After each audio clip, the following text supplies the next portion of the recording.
கடலூர் மாவட்டம் வடலூர் அருகே ஈட்டி எறிதல் பயிற்சி மேற்கொண்ட போது காயமடைந்த 10ஆம் வகுப்பு மாணவன் மூளைச்சாவு அடைந்துள்ளான். இது தொடர்பாக செய்தியாளர் காமராஜிடம் கேட்கலாம். காமராஜ், சிலம்பம் பயிற்சி மேற்கொண்ட சிறுவன் மூளைச்சாவு அடைந்திருக்கிறார். இந்த சிறுவனுக்கு என்ன நேர்ந்தது?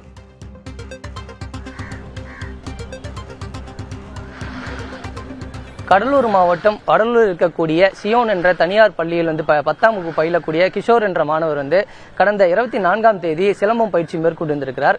அந்த சமயத்தில் அருகே அவர் பயிற்சி மேற்கொள்ளக்கூடிய பகுதியில் அருகே ஈட்டி எறிதல் பயிற்சி மேற்கொள்ளப்பட்டிருக்கிறது. ஈட்டி எறிதல் பயிற்சி மேற்கொண்டிருந்த போது சிறுவன் அவனுடன் பயிலக்கூடிய ஒரு சிறுவன் ஈட்டி எறிதலில் ஈட்டி எறிந்திருக்கிறான். அந்த ஈட்டியானது சிலம்பம் பயிற்சி மேற்கொண்டிருக்கக்கூடிய கிஷோரின் தலையில் குத்தி இருக்கிறது. இதில் பலத்த காயமடைந்த கிஷோர் அங்க இருக்கக்கூடிய தனியார் மருத்துவமனையில் அனுமதிக்கப்பட்டு சிகிச்சை பெற்று வந்திருக்கிறார். இந்நிலையில் அவருக்கு 2 நாள் சிகிச்சை அளிக்கப்பட்டும் மேல் சிகிச்சைக்காக சென்னையில் இருக்கக்கூடிய தனியார் மருத்துவமனைக்கு கொண்டு செல்லப்பட்டிருக்கார்.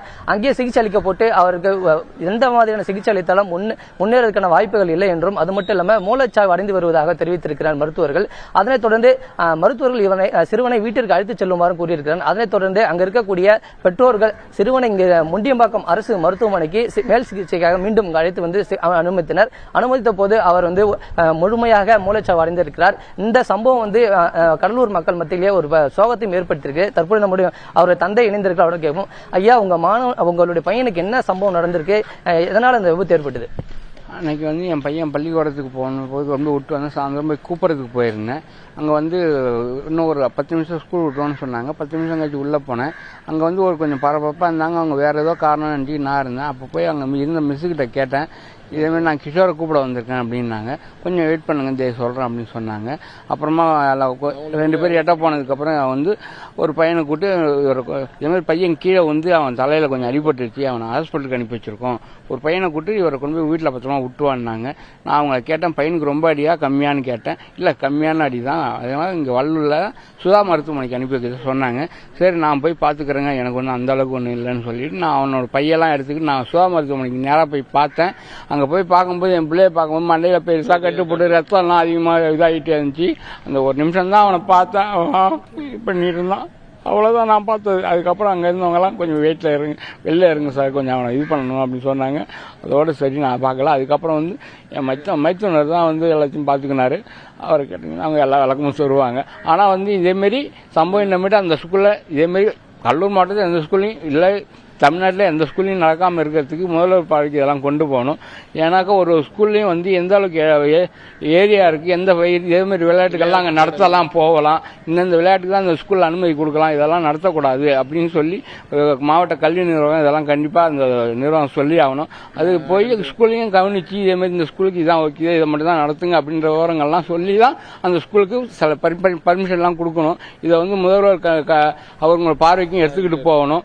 என் பிள்ளைக்கு எனக்கும் நடந்த மாதிரி இருக்கிற பள்ளிக்கூடத்தில் இருந்த மற்ற பெற்றோருக்கும் நிறைய ஏற்படக்கூடாது. எனக்கு ஏற்பட்ட பிறப்பு என் பிள்ளைய நம்பி நான் இருந்தேன். இன்னைக்கு அந்த பிள்ளை இல்லை, அந்த பிழப்பு யாருக்கும் வரக்கூடாது. அந்த ஒரு காரணத்துக்காக நான் சொல்றேன். இந்த முதல்வர் ஒரு பார்வைக்கு எடுத்து போய் அவரோட இதோட இதெல்லாம் செயல்படணும் அப்படின்றதுக்காக ஒரு தாழ்மையோட கேட்டுக்கொள்கிறேன்.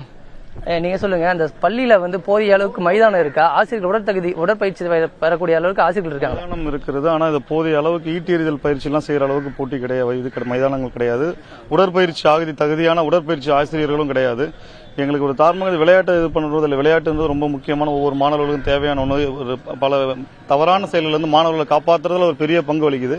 ஆனால் எந்தெந்த பகுதி எந்தெந்த விளையாட்டு எதாவது செய்ய முடியும், பாதுகாப்பான வசதிகளோட தகுந்த உடற்பயிற்சி ஆசிரியர்களோட நடத்தணுன்றதை நாங்கள் வேண்டி கேட்டுக்கொள்கிறோம். ஏன்னா இது ஒரு பெரிய இழப்பு. அந்த எங்க குழந்தை 2 நோபல் ரெக்கார்ட், வேர்ல்ட் குளோபல் ரெக்கார்டுன்றது 2 சிலம்ப 2 சிலம்பத்தில் 2 வருஷத்துக்கு முன்னாடியே செய்திருக்காப்புல, 12 வயசுலேயே செஞ்சிருக்காப்புல. இவ்வளவு பெரிய நாங்க இப்ப ஒரு அவனுடைய ஸ்டெமினாவும் அவனோட ஸ்டெபிலிட்டியும் பார்த்து பலர் பேர் ஒலிம்பிக் அளவுக்குள்ள போய் பெரிய நமக்கான இதெல்லாம் கொண்டு வருவான், நம்மளுக்கு சாதனை படைப்பான்னு நாங்களாம் நினைச்சிட்டு இருந்திருக்கோம். ஒரு சாதனை தமிழ் நம்ம குழந்தைய தான் நாங்கெல்லாம் இழந்திருக்கோம். எங்க குடும்பமும் சரி இந்த நாடும் இழந்திருக்குன்றதை தான் நாங்க நம்புறோம். இன்னொன்னு, இதை நாங்க முக்கியமா ஒரு 4-5 நாட்களாக எல்லாரும் பார்த்து நீங்க என்ன இது அரசு தரப்புல இருந்தும் கலெக்டர் திருவண்ணி எஸ்பி தகுந்த ஒத்துழைப்பு எங்களுக்கு கொடுத்தாங்க. ஏதாவது மருத்துவ வசதிக்கு தேவையான ஹெல்ப், ஹாஸ்பிட்டல் நிர்வாகத்தில் பேசுறதோ வெளியில கொண்டு போறதுக்கான அத்தனை ஒத்துழைப்பும் எங்களுக்கு கொடுத்தாங்க. இருந்தாலும் இப்ப எங்களுக்கு என்னன்னா, இது மாதிரி ஒரு உழைப்பு வேற எந்த குழந்தை வேற எந்த குடும்பத்திற்கும் யாருக்கும் நடக்கக்கூடாதுன்றதான் எங்களோட முக்கிய நோக்கம். ஒரு 4-5 நாட்களாக கூட எல்லாரும் கேட்கறாங்க, என்ன இது வெளியில இவ்வளவு நாள் சொல்லலை, நம்ம 3 நாள். ஏன்னா எங்களுக்கு 3 நாள் தான் இது ஒரு ஆதாயம் தேடணும், மற்றவங்களை எதிர்பார்க்கணுன்றதெல்லாம் எங்களுக்கு எண்ணம் கிடையாது.